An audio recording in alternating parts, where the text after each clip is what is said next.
Hello বন্ধু, split এসির section লাইনে যে চার্জিং পিন থাকে সেটাকে কিভাবে খুলতে হয়।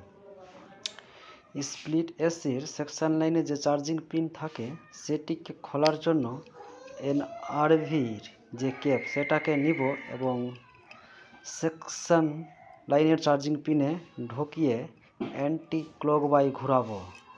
আর অ্যান্টি ক্লকওয়াইজ যখন ঘোরাবো তখন সেই পেনটি আস্তে আস্তে বের হয়ে আসবে। এইভাবে স্প্লিট এসির সেকশন লাইনের চার্জিং পিনটিকে চেঞ্জ করতে হয়।